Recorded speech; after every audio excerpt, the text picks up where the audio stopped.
দেখুন, বিশ্বাস আর বিশ্বাস ভঙ্গ নিয়ে অভিমানী কেউ হতেই পারেন, কিন্তু এই ভাঙনের শেকড়টা মাটির অনেক গভীরে। ভাবুন কাকলি ঘোষ দস্তিদারের কথা।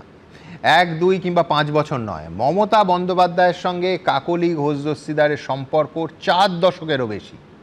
কাকলি ঘোষ দস্তিদার নানা উত্থান পতন, সুসময় দুঃসময়ের সাক্ষী। সত্যিই তিনি সুখের সময় তৃণমূলী নন।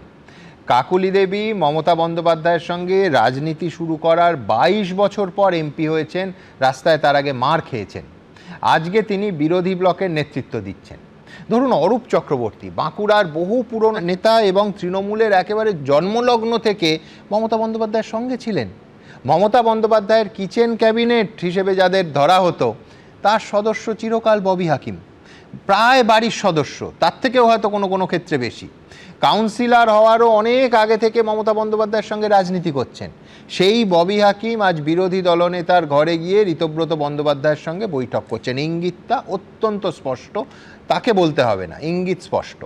আবার উল্টো দিকে যাদের হাতে করে মমতা বন্দ্যোপাধ্যায় ক্ষমতার কাছাকাছি এনেছেন, নেতা কিংবা নেত্রী বানিয়েছেন, এই জুন মালিয়া বলুন, শতাব্দী রায় বলুন, প্রসূন ব্যানার্জি বলুন, দেব, তারা স্পষ্টতই একেবারে অন্য শিবিরে আছেন। আজকে একেবারে এই 20 জনের উপস্থিতি এবং চিঠিতে স্পষ্ট হয়ে গেছে।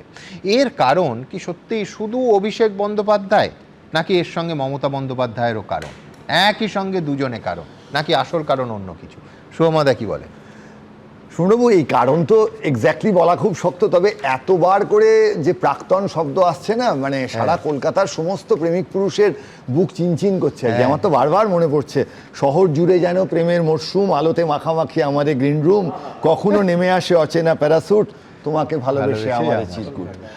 তো যাই হোক, এই প্রাক্তন, এই পুরনো কথাবার্তা, পুরনো ভাবনা, দল ছেড়ে চলে যাওয়া, কে কার কাছে ছিলেন, দূরে সরে যাচ্ছেন, এর মধ্যে কিন্তু আমার বারবার করে একটা জিনিস মনে পড়ছে যে 1977 ইন্দিরা গান্ধী হারলেন, তারপরের গল্প শুনেছি ইন্দিরা গান্ধীর পাশে কেউ নেই, প্রণব মুখার্জি দিল্লিতে, তখন ইন্দিরা গান্ধী আর প্রণব মুখার্জি অনেকটা পিসি ভাইপোও বলতে পারেন, তারা ঘুরে বেড়াচ্ছেন সারা ভারতে, এবং সেখান থেকে ইন্দিরা গান্ধীর উত্থান।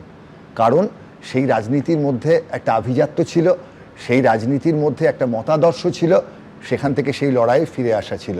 বারবার করে প্রশ্ন উঠবে, যখন মমতা বন্দ্যোপাধ্যায় সে 98-তে বিজেপির কোনো নেতা বলেন তারাই সৃষ্টি করলেন, তার মূল উদ্দেশ্যটা কোন জায়গায় ছিল? সিপিআইএমকে সরাতে হবে। একদম বহু বছর আছে, যৌক্তিক ব্যাপার। কিন্তু সেখান থেকে আস্তে আস্তে যখন 2008 পঞ্চায়েত, 2009 লোকসভা, 2011, তখন কিন্তু গৌতম দেব প্রচুর ছেঁড়া কাগজ পুড়ে যাওয়া দেখাচ্ছেন।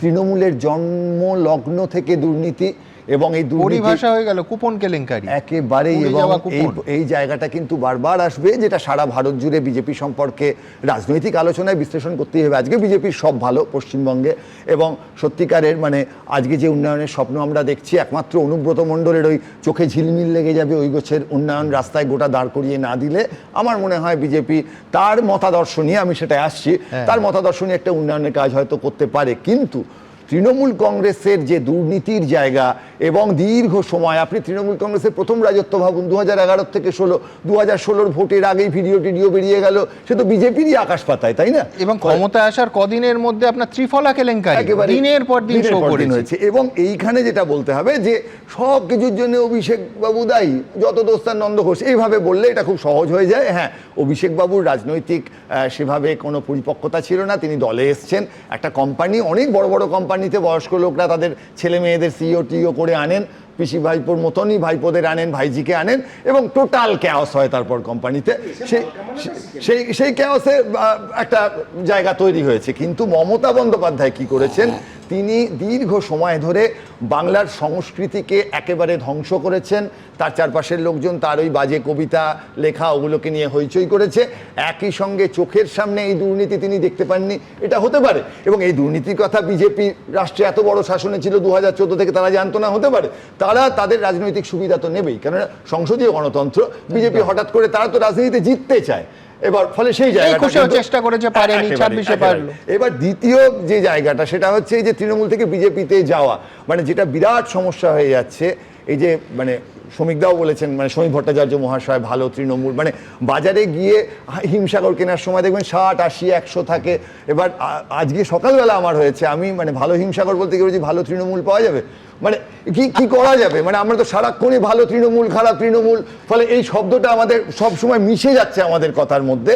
এবং এই জায়গা থেকে বিজেপি আর তৃণমূলের যে সম্পর্ক, সেখানে তো সত্যি তো ব্রহ্মার অংশ, তো আমরা সবাই, আমরা এই জগতে আসি আবার ফিরে ব্রহ্মার সঙ্গে মিশি। সেইভাবে সেই অঙ্ক দেখলে বিজেপির থেকে যদি সৃষ্টি ধরে নি, তারা সৃষ্টির সময় সাহায্য করেন, আজকে তৃণমূল খুব স্বাভাবিকভাবে যদি এনডিএতে গিয়ে মেশে বা বিজেপিতে গিয়ে মেশে, তাহলে আমাদের যে আগের যে সেটিং তত্ত্ব প্রচুর লোক গালিগালাজ করেছেন, আমরা অন্তত বলতে পারবো যা বাবা আমরা দেখতে পেয়েছি বিজেপিতে গিয়ে মিশবে। আর এই 29-20 আপনি দেখবেন গত 2 সপ্তাহ ধরে আমরা বারবার এই 29-20 বলেছি।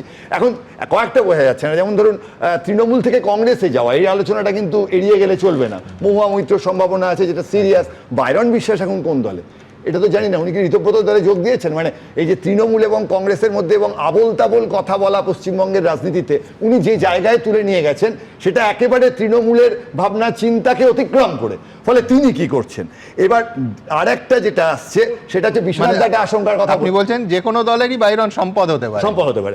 বিশ্বনাথ দা একটা জায়গায় বললেন 2000 কোটির তহবিল। বিশ্বনাথ দা ওটা তো ওই আপনি যেগুলোই আমাদের ইলেকটোরাল বন্ড বা শুধু ওটা হচ্ছে সরকারি 1600, সুদ নিয়ে এখন 1800, হ্যাঁ 2000 কোটি এর পরেও আছে। কিন্তু এটা তো 2000 কোটির, এটা তো 2000 কোটির তহবিল শুধু নয় বিশ্বনাথ দা। ফলে এই তহবিলটা যদি লক্ষ কোটি টাকারও হয়, যদি সেটা একটা সমান্তরাল অর্থনীতির জায়গা হয়, সেই জায়গাটা কিন্তু এই যে তৃণমূল বিজেপি যাতায়াত, এই জায়গার ক্ষেত্রে অত্যন্ত গুরুত্বপূর্ণ। আমি শুনবো একটা কথা বলছি, বিজেপির দিক থেকে যে বক্তব্যটা বারবার থাকবে, এটা তো সত্যিই থাকবে, আইন আইনের পথে চলবে এবং সেই নিয়মে তৃণমূল তৃণমূলের পথে চলবে, বিজেপি বিজেপির পথে চলবে, ট্রেন ট্রেনের পথে চলবে।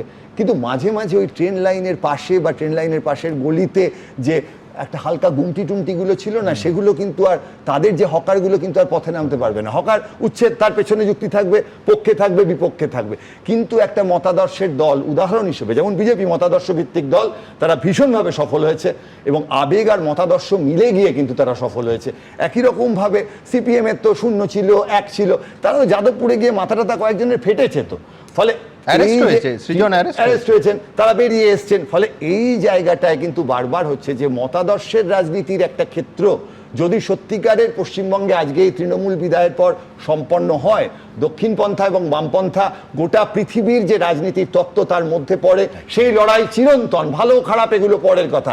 কিন্তু তৃণমূল কংগ্রেসের অস্তিত্ব যে ব্যাপারটা, এটা মিটে গেলে না, মানে তৃণমূল নিয়ে আর বেশি আলোচনা না করতে হলে একটা সময় কিন্তু আমরা সত্যি দক্ষিণপন্থী বনাম বামপন্থী এই সিরিয়াস রাজনীতির জায়গায় পশ্চিমবঙ্গে পৌঁছতে পারবো। মানে আরেকটা বিরোধী দলের অবস্থান যত তাড়াতাড়ি, আপনি সোজা কথা, মানে যত তাড়াতাড়ি তৃণমূল মিশে যাবে, মিটে যাবে ইত্যাদি, তখন আর একটা সত্যিকারের বিরোধী দলের জন্মের সম্ভাবনা আছে, সেটা যদি হয় শক্তিশালী হওয়ার সম্ভাবনা আছে। সেটা এই বামপন্থী বা কংগ্রেসরা কোন জায়গায় আসে। কিন্তু এখানে একটা বিষয়, লাস্ট কথা, সেটা হচ্ছে যে এই যে সাজানো খেলাগুলো চলছে, অর্থাৎ ঋতব্রত বাবু বিরোধী না গঠনমূলক বিরোধী না কি, মানে আজকে যেমন এনডিএতে 20 জন যখন জয়েন করলেন, এই রাজনীতিটা কিন্তু পরিষ্কার আমাদের বুঝতে শুরু হচ্ছে। কিন্তু পশ্চিমবঙ্গের যে বিরোধী ওই 60 জন, সেটা না ধরে আমরা বলি যে রেকর্ড হলো 251, 1987-তে বামফ্রন্ট সরকার, এবার বিজেপি 208 যোগ 60 ঋতব্রত বাবু নিয়ে, এই 268 রেকর্ড এর পরবর্তীকালে কে ভাঙতে পারেন আমাদের দেখার বিষয়। এবিপি আনন্দ, এগিয়ে থাকে, এগিয়ে রাখে।